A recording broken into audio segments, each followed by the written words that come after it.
Այդ ատրճանակը պետք է ձեռքից վերցվի։ Իշխանությունը եւ աթոռը պահելու գործընթացում ինքը սահմաններ չունի եւ չի ունենալու։ Միքայել Սրբազանը հենց դասական քաղաքական բանտարկյալ է։ Եթե երկրի ղեկավարը այսպիսի հանդուգն կերպով միջամտում է իրավապահ մարմինների աշխատանքին, այդ դեպքում նման մարդու հետ առհասարակ աշխատելն է անիմաստ։ Եվ դուք պատկերացրեք այլ քրեական գործերով որքան թաքնված ցուցումներ կա։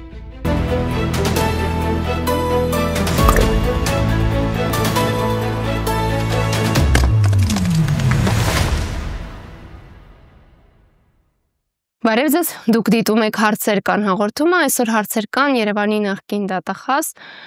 փաստաբան Ռաֆի Ասլանյանին։ Բարև ձեզ։ Բարև ձեզ։ Շնորհակալ եմ, որ այստեղ եք։ Ես եմ շնորհակալ։ Պարոն Ասլանյան, երբ Միքայել Սրբազանին մեղադրական դատավճիռ ներկայացվեց, դուք եւ էլի մարդիկ անմիջապես համադրեցին Սոնա Մնացականյանի գործը Միքայել Սրբազանի գործի հետ, նշելով, որ Սոնա Մնացականյանին վրաերթի ենթարկած Նիկոլ Փաշինյանին ուղեկցող վարորդը փաստորեն 1 տարի 6 ամիս ժամկետով դատապարտվեց, մինչդեռ Միքայել Սրբազանը, որ ընդհանրապես քննադատել էր իշխանությանը, 2 տարի ազատազրկման դատապարտվեց։ Եվ շատ կարևոր է նաև ֆիքսել, որ Սոնա Մնացականյանի դեպքում ընդգծել եք, որ եթե 1 տարի էլ անցնի, ապա գործով վաղեմության ժամկետ անցնելու է եւ ըստ երևույթին պատիժ չի կրելու վարորդը։ Այս գործը եւ այս իրողությունը մի շարք այլ իրողություններ, որոնց մենք կարող ենք անդրադառնալ վստահաբար, երևի թե մեզ թույլ են տալիս եզրահանգելու, որ իրավապահ համակարգը, դատաիրավական համակարգը իշխանությունը դարձրել է իր ձեռքին պատժիչ գործիք, մահակ, քաղաքական խնդիրներ լուծելու համար։ Ինչ հետևանքներ կարող է ունենալ այս գործելավոճը Հայաստան պետության համար եւ մեր հասարակության համար, որովհետեւ երբ ներկայացվում են այս խնդիրները, ցավոք շարքային քաղաքացիները չեն պատկերացնում, որ դրանք ուղիղ ազդելու են իրենց կյանքի որակի վրա, ինչպես չոտարեն մարդիկ այդ խնդիրները իրենցից եւ հասկանան, որ դա լրջագույն մարտահրավեր է, երբ համակարգը դառնում է մահակ, դա ինքնին լրջագույն մարտահրավեր է յուրաքանչյուր քաղաքացու համար։ Միքայել Սրբազանի եւ Սոնա Մնացականյանի վրաերթի ենթարկված վարորդի վերաբերյալ քրեական գործերով պատժաչափերի համադրումը դա զուտ սիմվոլիկ բնույթ է կրում, այսինքն որպեսզի դրանով ակնհայտ դառնա Հայաստանի Հանրապետությունում արդարադատության ցուցիչը։ Մի դեպքում մահվան ելքով վրաերթի պարագայում մեղադրյալը դատապարտվում է 1 տարի 6 ամիս ժամկետով ազատազրկման, իսկ մյուս դեպքում ընդամենը երկրի ղեկավարին քննադատելու համար 65-ամյա հոգևորականը դատապարտվում է 2 տարի ժամկետով ազատազրկման։ Սա այս բևեռացման ցուցիչն է մեր դատական համակարգի եւ իշխանության միջամտության այդ համակարգին։ Բայց պետք է նկատի ունենանք, որ Միքայել Սրբազանի վերաբերյալ քրեական գործով առհասարակ նույնիսկ պատժի մասին խոսելն է ավելորդ, քանի որ տվյալ դեպքում Միքայել Սրբազանի նկատմամբ կայացված դատավճիռը ակնհայտ ապօրինի է մեղադրական վերդիկտի իմաստով, այսինքն նույնիսկ պատժին չպետք է հասներ, քանի որ Միքայել Սրբազանի խոսքը ընդամենը ուղիղ քննադատություն է, այն իշխանությունը զավթելուն, յուրացնելուն ուղղված կոչ չէ եւ առհասարակ կոչ չի հանդիսանում դա, սա ընդամենը իշխանության քաղաքական հայեցողության արդյունք է, այսինքն մենք կարող ենք ասել, որ Միքայել Սրբազանը հենց դասական քաղաքական բանտարկյալ է։ Ինչ վերաբերվում է իրավապահ մարմինների եւ դատական համակարգի այսօրվա այդ հպատակված վիճակին, դա գաղտնիք չէ, մենք ոչ միայն այս գործերով ենք տեսնում, այլ առհասարակ հատկապես 2020 թվականից հետո քաղաքական բնույթի քրեական գործերով հատկապես դա ակնհայտ է։ Այսօր Նիկոլ Փաշինյանն իր իշխանությունը պահելու ձգտումներում ամենակոշտ ու բիրտ կերպով կիրառում է քրեադատավարական գործիքակազմը եւ իրավապահ մարմիններին ու դատական համակարգը դարձրել է իշխանության կցորդ։ Վերջինները շատ պատրաստակամորեն ծառայում են։ Ես միշտ ասում եմ, որ այստեղ իրավապահ համակարգի խնդիրը հենց կախված է երկրի ղեկավարի այդ համակարգի գործունեությանը միջամտելու աստիճանից։ Երբ վարչապետը միջամտում է իրավապահ համակարգի աշխատանքին եւ այսօր մենք կարող ենք փաստել, որ Հայաստանի պատմության մեջ երկրի ղեկավարի կողմից ամենամեծ միջամտությունն է եւ այդ համակարգը ամենալայն իմաստով ծառայեցվում է իր քաղաքական շահերին, հետեւաբար պետական համակարգը եւ իրավապահ համակարգը հատկապես այս առումով պետք է առաջին հերթին ձեռնպահ մնա նման ղեկավարի հետ աշխատելուց, հատկապես ղեկավարները, երբ ասում են, որ պետք է հակադրվեն, չկատարեն, չկատարելու տարբերակ ես պարզապես չեմ տեսնում։ Իսկ ձեռնպահ մնալ ինչպես Չկատարելու օրինակը կարող ենք օրինակ ազգային անվտանգության ծառայության տնօրենի կողմից որոշակի երանգը չկատարելն, ով հաջորդ օր ազատվեց աշխատանքից։ Սա իհարկե բոլորիս համար պարզ էր, թեև պատճառը չներկայացվեց։ Իմ կարծիքով ավելի շատ չպետք է աշխատեն։ Եթե երկրի ղեկավարը այսպիսի հանդուգն կերպով միջամտում է իրավապահ մարմինների աշխատանքին եւ իրավապահ մարմինների առանձին կառույցների կամ դրանցից յուրաքանչյուրի ղեկավարը ստիպված է իր մասնագիտական արժանապատվությունը դնել մի կողմ, այն ինչ ինքը ուսումնասիրել իր ամբողջ ուսումնառության ընթացքում դնել մի կողմ եւ շարժվել վարչապետի քաղաքական քմահաճույքներով, ես կարծում եմ այդ դեպքում նման մարդու հետ առհասարակ աշխատելն է անիմաստ։ Ինչ վերաբերում է հասարակության ընկալումներին, իհարկե հասարակությունը բաղկացած է տարբեր շերտերից, տարբեր մտավորունակություններից, ունակություններ ունեն հասարակության առանձին անդամներ եւ հասարակության ընդհանուր առմամբ այս խնդիրները հուզում են հատկապես այն ժամանակ, երբ իրենց դուրն է չոքում, այսպես ասած, ուխտը իրենց դռանն է չոքում, այդ ժամանակ նոր հասկանում են։ Եվ մասնագիտական աշխատանքում փաստաբանական գործունեության մեջ ես ինքս բազմաթիվ այդպիսի դեպքեր եմ տեսնում, երբ հասարակության անդամները առհասարակ տեղեկացված չեն երկրում տեղի ունեցող իրադարձություններին, դատական համակարգի վիճակին եւ երբ արդեն իրենք են այդ խնդրի մեջ եւ տեսնում են, թե դատական համակարգը, դատախազությունը, նախաքննական մարմինները ինչպիսի վիճակում են գտնվում, այդ ժամանակ նոր հասկանում են ինչ է կատարվել։ Հետևաբար յուրաքանչյուր Հայաստանի Հանրապետության քաղաքացի պետք է հասկանա, որ ի վերջո այդ խնդրին ինքն է բախվելու։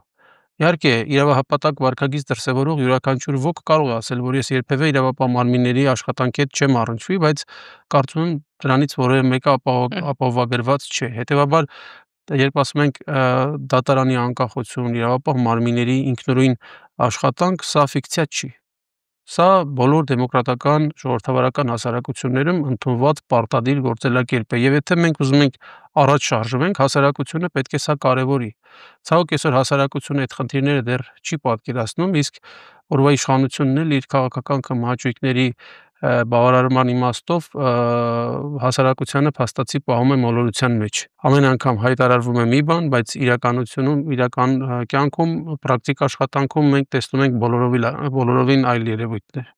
Իդեպ, երբ մենք ասում ենք հասարակությունը պիտի գիտակցի, ես միանգամից հիշում եմ Իսրայելի օրինակը, երբ բազմահազարանոց ցույցեր էին տեղի ունենում ընդդեմ այսպես կոչված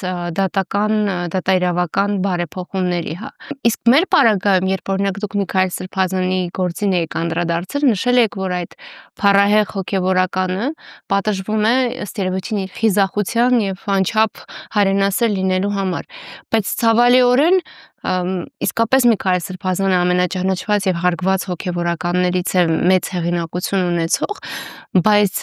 այդ անհիմն ապօրինի հետապնդումը եւ այդ ծանր պատիժը ցնցում չի առաջացնում մեր հասարակության մեջ։ Ես չեմ ասում, որ մարդիկ անտարբեր են, բայց այդ ցնցումը որևէ ձևով չի դրսևորվում։ Տեսեք, ես բացատրեմ իմ պատկերացումների այդ իմաստով։ Նախ Միքայել Սրբազանի խիզախությունը դատական նիստերի ընթացքում իր պահվածքը իսկապես աչքի է զարնում եւ այնպես չի, որ յուրաքանչյուր մեղադրյալ ունի նման համարձակ կեցվածք։ Միքայել Սրբազանը ի սկզբանե հասկանում է, որ իր քրեական հետապնդումը ապօրինի է, քաղաքական է, ի սկզբանե էլ պատրաստ էր մեղադրական վերդիկտի եւ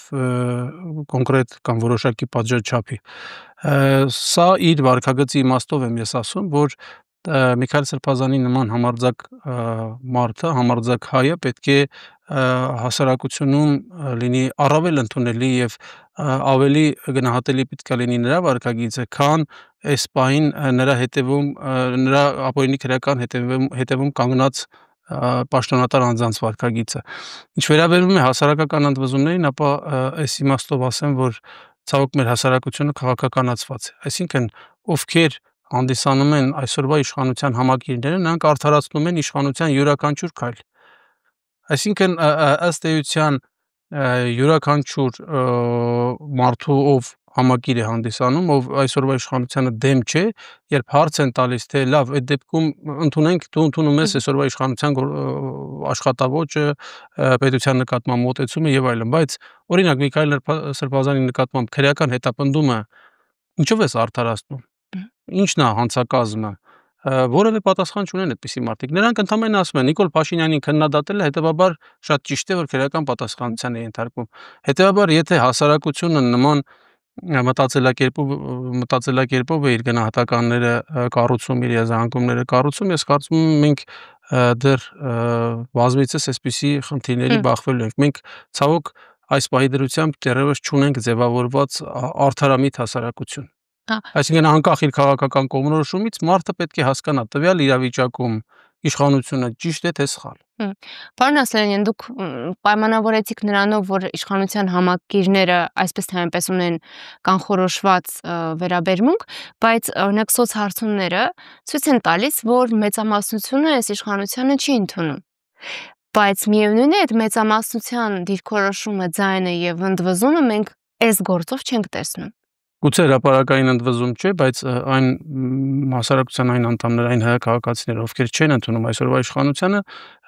իմ կարծիքով բոլորը դեմ են Միքայել Սրբազանի եւ մյուս քաղաքական բանտարկյալների քրեական հետապնդմանը եւ հասկանում են, թե ինչն ինչոց է եւ ինչու են այդ մարդիկ այսօր գտնվում մեղադրյալի աթոռին։ Ես չեմ կարող ասել, թե ինչու հրապարակային ձայն չեն բարձրացնում մարդիկ, գուցե ոմանք համարձակություն չունեն, ոմանք դա չեն կարևորում, ոմանք գտնում են, որ իրենց հրապարակային կարծիքով միևնույն է ոչինչ չեն փոխելու, բայց ամեն դեպքում ես վստահ եմ, որ իմ նշած կատեգորիայի անձինք դեմ են։ Այսօր Միքայել Սրբազանի քրեական հետապնդմամբ ուրախանում են բացառապես օրվա իշխանության համակիրները եւ առանց պատճառաբանության, այսպես անխիղճ ձևով, առանց խղճի խայտից գալու, առանց որևէ պատճառաբանության եւ կարող են շատ աննշան թիվ կազմել նաեւ այն մարդիկ, որոնք գտնվում են մոլորության մեջ։ Այսինքն, երբ Միքայել Սրբազանը ներկայացվում է որպես իբրև թե ռուսական պետությանը ծառայող, ռուսական գործակալությունների հետ կապ ունեցող այդպիսի այսպես թյուր կարծիքներ են հնչեցում, դիտավորյալ, դա իշխանության մարտավարությունն է։ Գուցե դա որոշ մարդկանց մոտ ինչ որ բան հակակրանք ձևավորված լինի, բայց ես կարծում եմ, որ հասարակության գերակշիռ մասը այս պահի դրությամբ բոլոր քաղաքական հետապնդումներին, այդ թվում Միքայել Սրբազանի մասով դեմ են։ Պարոն Ասլանյան, տեսեք, Նիկոլ Փաշինյանը երբ հայտարարեց առանց որևէ վարանունի, որ ես եմ կառավարությունը, շատ հանգիստ կարող է շարունակել, որ ես եմ նաև դատաիրավական համակարգը, իրավապահ համակարգը ես եմ։ Դուք էլ անդրադարձել եք դրան, որ օրինակ Սուրմալոյի պայթյունի դեպքում, Ազատի զինվորական կացարանի հրդեհի դեպքում, նաև Փարաքարի ընդդիմադիր համայնքապետի սպանության դեպքում բոլոր այս դեպքերում Նիկոլ Փաշինյանը շտապեց միանգամից վարկած առաջ բերել եւ ըստ երևույթին ուղղորդել։ Դրա համար շատ հանգիստ կարող է ասել, որ ես եմ իրավապահ համակարգը։ Երբ ես հարցնում եմ ինչու հասարակությունը կամ էլիտայի շերտերը չեն ընդվզում, փորձեմ այս իրողությունները կապել։ Իմ հարցը հատկապես նրա մասին է, որ մենք տեսնում ենք Նիկոլ Փաշինյանը դա անում է մեծագույն անկաշկանդվածությամբ, մեծագույն ցինիզմով։ Եվ երբ որ չկա ընդվզում եւ դիմադրություն, դա տալիս է խաղալու ավելի մեծ դաշտ եւ Նիկոլ Փաշինյանը առանց որևէ վախ զգալու իր իշխանության համար, իր հեղինակության համար գնում է վերջին քայլերի հատելով բոլոր կարմիր գծերը։ Տեսեք, Նիկոլ Փաշինյանը լրագրողի հարցին ի պատասխան իր նյարդային պահին, այսպես ասած, արտահայտեց տարածի իրականությունը։ Այսինքն նյարդային պահին ի վերջո անկեղծություն ունեցավ եւ ասաց, որ ինքն է որոշումը կայացնողը եւ ինքն է հանդիսանում կառավարությունը։ Հետագայում իհարկե փորձեց այլ հարցազրույցներում դա խմբագրել, բայց բոլորիս համար պարզ է, որ նա իր հոգեբանությամբ, իր էությամբ, իր կատարած աշխատանքով ակնհայտ է դարձրել բոլորիս համար, որ այդպեսին է։ Այսինքն ինքը իրեն ընկալում է ամեն ինչի տեր եւ տիրական եւ կառավարության եւ իրավապահ մարմինների, այսինքն պետությանը վերաբերում է որպես իր տան կենցաղի։ Սա ինքը կարծում եմ իր բազմաթիվ գործողություններով է ակնհայտ դարձրել եւ նույնիսկ եթե ինքը չասի, էլ մենք տեսնում ենք, որ Նիկոլ Փաշինյանը իրավապահ մարմիններին ակնհայտ ուղղորդում է, հատկապես այն քրեական գործերով, որտեղ ինքը ունի քաղաքական կամ այլ տեսակի շահ եւ իրավապահ մարմինները եւ դատական համակարգը այս պահի անկախության նույնիսկ նշույլ չունեն, հատկապես իմ նշած քրեական գործերով եւ Նիկոլ Փաշինյանը երբ ժամանակին խոստանում էր, որ ինքը չի կարող լինել քննիչ, դատավոր, դատախազ, դա պետության այլ մարմինների գործառույթն է, հիշեք 2018 թվականի իրադարձությունների ժամանակ, հիմա ոչ միայն քննիչ է, դատավոր, դատախազ, այլ ընդհանուր իջել է մի թաղային ոստիկանի մակարդակի։ Սա ինքը ցույց է տալիս եւ հատկապես նյարդային պահերին դա բոլորի համար ակնհայտ է։ Սամվել Կարապետյանի ձերբակալման գործընթացի ժամանակ, երբ Facebook-յան հրահանգներ էր տալիս ձերբակալելու, կալանավորելու, ես այդ բառապաշարը չեմ ցանկանա կրկնել, նախ դա երկրի ղեկավարին հարիր բառապաշար չէր, բայց իրենից արդեն այնպիսի բաներ ենք լսել, որ այլևս չի զարմացնում այդպիսի լեքսիկոնը։ Այդ ամենակոշտ, ամենավիրավորական բառապաշարով հանձնարարում էր կալանավորել, ձերբակալել, քրեական հետապնդում հարուցել, այդ բոլոր գործողությունները կատարվեցին իր ուղիղ ցուցումով եւ անթաքույց ցուցումով։ Եվ դուք պատկերացրեք այլ քրեական գործերով որքան թաքնված ցուցումներ կան, որտեղ ինքը ունի շահ։ Մի մարդ, ով բացահայտ ցուցումներ է տալիս, այլևս այսպես ասած պահի ազդեցությանը չի դիմանում։ Այդ մարդը չի կարող քողարկված ցուցումներ չտալ։ Իշխանությունը եւ աթոռը պահելու գործընթացում ինքը սահմաններ չունի եւ չի ունենալու։ Ամեն անգամ լինելու են նոր կալանավորումներ, նոր քրեական հետապնդումներ եւ սա Նիկոլ Փաշինյանն ընտրել է որպես իր իշխանության վերարտադրության կարևորագույն եւ հիմնական գործիք։ Այնպես որ այդ գործիքը իր ձեռքից վերցնողները, ես կարծում եմ, հասարակ մահկանացուներն են, Հայաստանի Հանրապետության քաղաքացիները իրենց քվեով։ Ուրիշ որևէ մեկը այս պահի դրությամբ առնվազն ես ակնկալիք չունեմ, որ Նիկոլ Փաշինյանի ձեռքից դա կվերցնի։ Ես հաճախ գուցե ասածս մի փոքր պատկերավոր թվա, բայց իր ձեռքին իշխանությունը եւ հատկապես դատական ու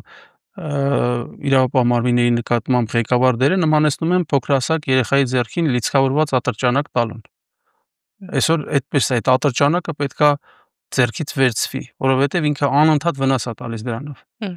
Անընդհատ արդեն 8-րդ տարին է դրանով ինքը վնաս է տալիս, բայց հասարակության մի զգալի հատված դեռ չի պատկերացնում։ Պարոն Ասլանյան, եթե պատկերավոր դուք ճանապարհը տեսնում եք այսպես, քաղաքացին իր քվեով, իր ընտրությամբ պիտի Փաշինյանի ձեռքից վերցնի այդ ատրճանակը։ Այո։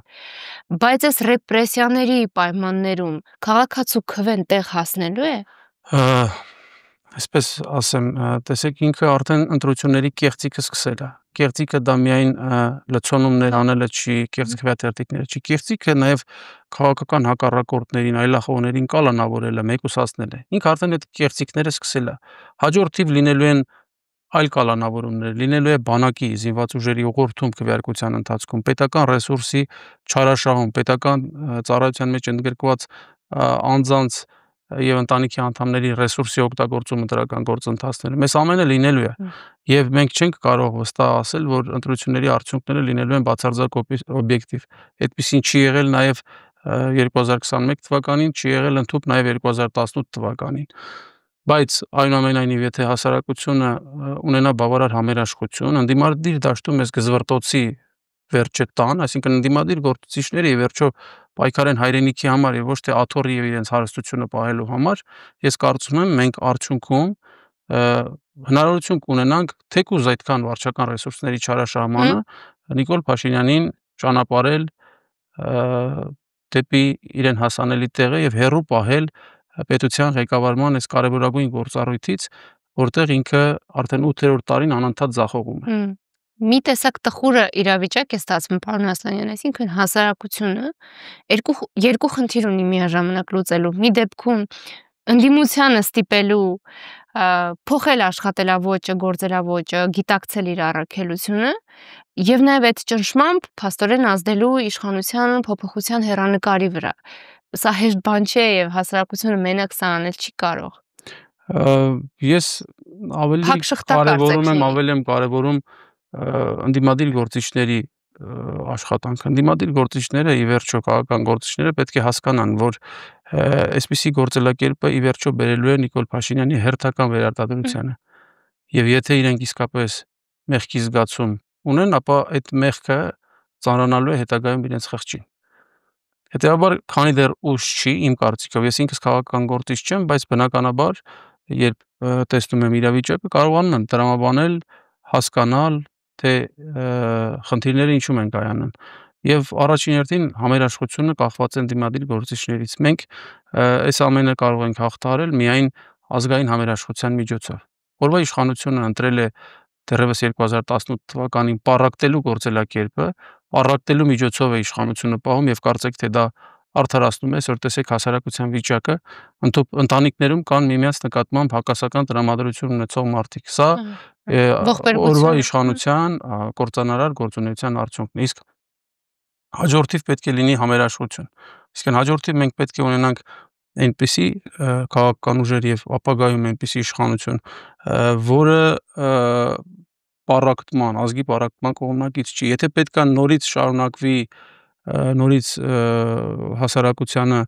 տարբեր խմբերի բաժանելը, հային հայից զատելը,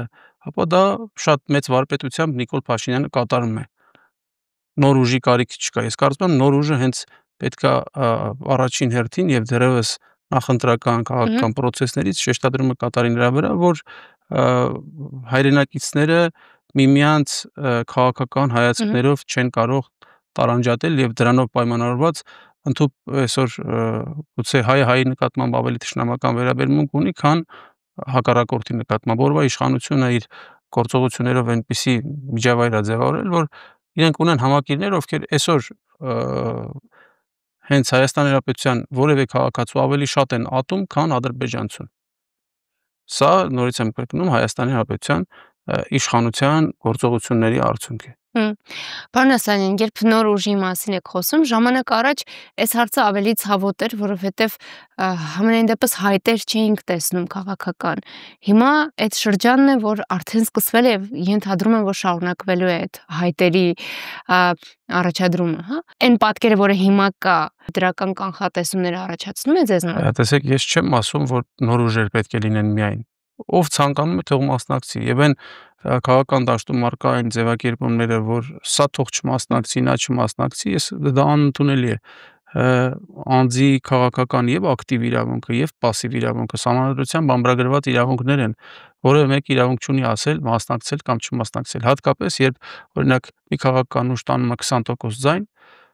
ընտրության ժամանակ եւ 1% տարող մի տեխնացու ասում է թող չմասնակցեն։ Մի տեխնացով վերջին 7-8 ընտրություններին մասնակցել է ու 1%-ից ավելին չի տարել։ Սա абսուրդ է, սա կապրիզ է։ Ընդամենը։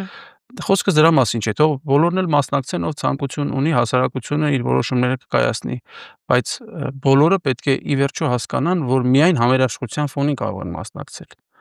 Եվ նոր ուժերը, եւ հին ուժերը, եւ ցանկացած քաղաքական ուժ, ով հատկապես ունի իրապես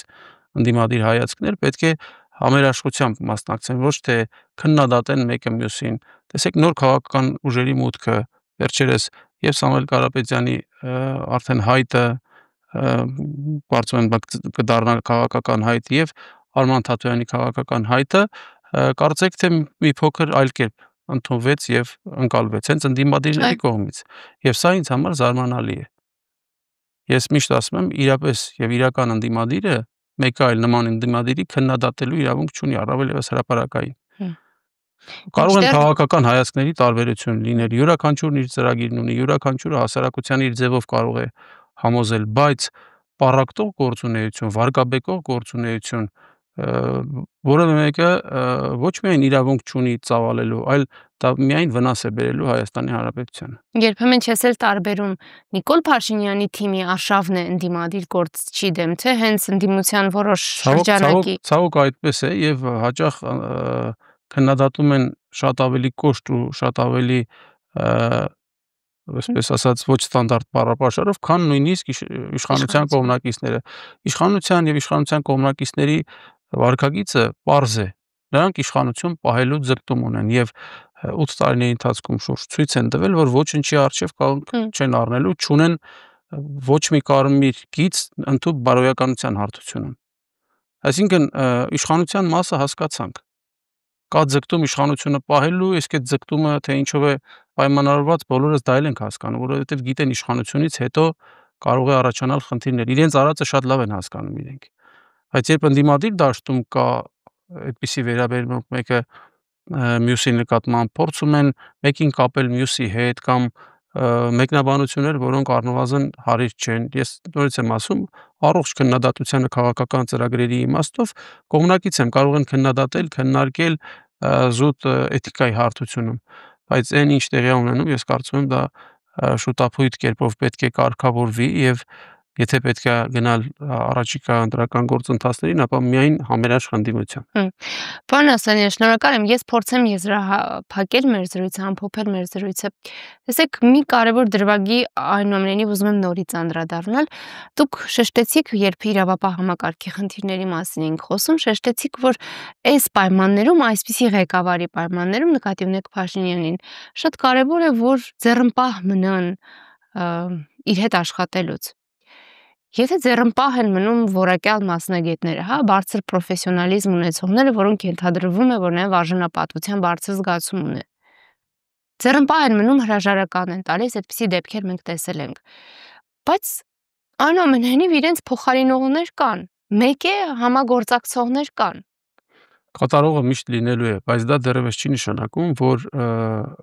կոնկրետ անձի համար դա պետք է ունենա կաշկանդող նշանակություն։ Ով կգա կատարելու, դա իր խնդիրն է։ Բայց ես կարծում եմ, որ այն կադրերը, ովքեր իրավապահ կառույցներն են ղեկավարում, պետք է ձեռնպահ մնան կոնկրետ պահին իր հետ աշխատելուց։ Ինչի եմ այդպես ասում, որովհետև հնչում են կարծիքներ, որ մի կատարեք։ Այդպիսի պահանջը իրագործելի պահանջ չի։ Հնարավոր չի մնալ աշխատել եւ չկատարել։ Այսինքն կոչը պետք է լինի հետեւյալ կերպ, որ առհասարակ մի աշխատեք։ Լավ, տեսնենք ով է աշխատելու այս մարդու հետ։ Կադրային սով է առաջանալու։ Այո, տեսնենք ով է ի վերջո աշխատելու այս մարդու հետ եւ իրավապահ համակարգում կան բազմաթիվ պրոֆեսիոնալ կադրեր եւ ղեկավար կազմում եւ միջին կազմում։ Ես ինքս ափսոսում եմ այդ կադրերին, որ Նիկոլ Փաշինյանի ապօրինի անտրամաբանական, նույնիսկ հաճախ հիվանդագին գործողությունների արդյունքում այդ մարդիկ ճակերտավոր փչանում են։ Մարդիկ, որոնց թույլ չեմ տա փչանալ բառն օգտագործել այդ մարդկանց հասցեին, բայց ես ինչ եմ ասում, ճակերտավոր փոխաբերական իմաստով։ Մարդիկ, ովքեր կարող էին միջև թոշակի գնալը, միջև իրենց ծառայության ավարտը այս հայրենիքին պետք գալ, բայց այդ մարդկանց ինքը արդեն փչացրել է։ Այսինքն խոսքս դրա մասին է, որ ինքը ի վերջո պետք է հասկանա գոնե, որ այդ միջոցառումներով, այդ ապօրինի գործողություններով իշխանության ձգտելը հանգեցնելու է ավելի մեծ հակազդեցության։ Ես վստահ եմ, որ ինքը չի հասկանալու այդ ամեն ինչ։ Կոնկրետ Նիկոլ Փաշինյանի համար դրանք էական չեն։ Այդ հավերժության զգացումը ցավոք բնորոշ է մարդու տեսակին։ Եվ ինքը եւ իր իշխանության կողմնակիցները դուք հաճախ նույնիսկ կանանց լեքսիկոնը երբ ազգային ժողովի ամբիոնից լսում եմ, իսկապես ամոթալի է։ Եվ սա միայն մեկ տպավորություն է ստեղծում, որ այս մարդիկ մոռացել են, որ իշխանություն, պաշտոն, այդ ամենը հավերժ չի, ժամանակավոր երևույթներ են դրանք։ Հետագայում մարդկանց աչքերին նայելու, իրենց գործողությունները պատճառաբանելու ժամանակն է գալու։ Պարոն Ասլանյան, եւ վերջին հարցը, անկեղծ ասած, ես կարևորում եմ նաեւ ձեր անձնական փորձառությունը։ Դուք եղել եք Երևան քաղաքի դատախազ, դրանից առաջ Շիրակի մարզի, Փաստորեն պաշտոնից հետո կյանք կա եւ կա արժանապատիվ կյանք։ Տեսեք, ես բացահայտ կերպով կարող եմ ասել բոլոր այն մարդկանց, ովքեր իմ հետ աշխատել են կամ գործընկերներ կամ իմ ենթակայությամբ, հիմա երեսս պարզ եւ գլուխս ուղիղ, տեսնելուց իրենց բարևում ենք, շատ ջերմ, ունենք շատ նորմալ փոխհարաբերություններ եւ ես իմ անցած ճանապարհով թող մեծամտություն չթվա, ապարտանում եմ։ Այն իմաստով, որ երբ ես հետ հայացք եմ գցում, ես իմ ճանապարհին առնվազն իմ աշխատանքային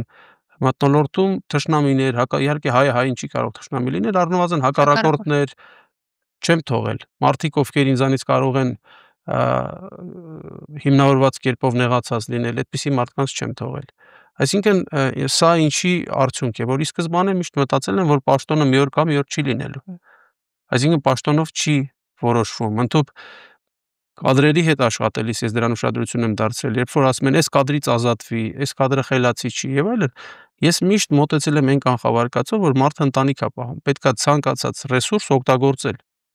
Այսինքն իր ընտանիքի անդամը, կինը, երեխան տեսնում է, որ այս մարդը փողկապը կապած գործի է գնում, նա չի պատկերացնում, թե որքանով է ոլորտին տիրապետում։ Այսինքն ամեն անգամ, եթե մեկի եւ աշխատանքային եւ մասնագիտական ճակատագիրը որոշում ես, անընդհատ պետք է քեզ հարցեր տաս, թե հետագայում դու քեզ ինչպես ես զգալու։ Ես տեսեք խոսում եմ զուտ այս մասնավոր կողմը, այսինքն հարցեր, որոնք ապօրինի քրեական հետապնդման հետ նույնիսկ համեմատելի չեն։ Եվ երբ տեսնում ես մարդը պատրաստական կերպով մտնում է այդ բեռի տակ, այդպիսի հանձնարարությունների տակ, դա արդեն խնդիր է եւ տպավորություն է ձևավորում, որ կա այնուամենայնիվ հավերժության զգացում։ Այսինքն ոմանց թվում է, թե այդ պաշտոնը միշտ կա եւ հատկապես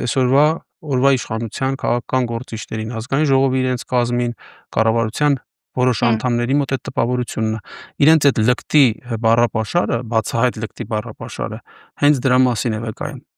Ինձ իսկապես հետաքրքրում է, պարոն Ասլանյան, իսկապես ինչ են մտածում, օրինակ, Միքայել Սրբազանի, Բագրատ Սրբազանի եւ մյուսների գործով դատախազները։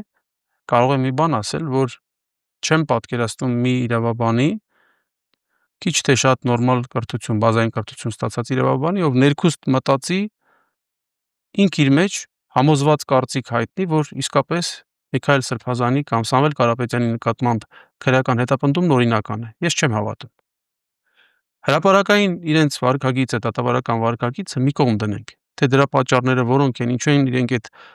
հոգեբանական վիճակում, դա ժամանակը այդ պատասխանը կտա, բայց ես չեմ պատկերացնում, որ իրենք իրենց ներքուստ երբ այդ հարցը տան,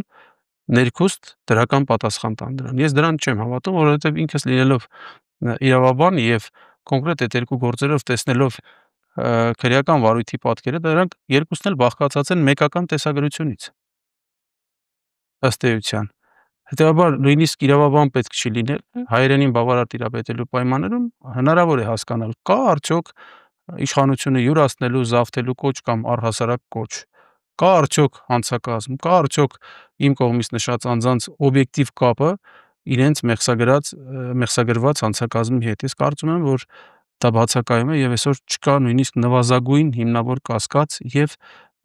Սամվել Կարապետյանի առնչության մասով իրեն մեղսագրված հանցանքին եւ Միքայել Սրբազանի, բայց ցավոք Միքայել Սրբազանի վերաբերյալ արդեն ունենք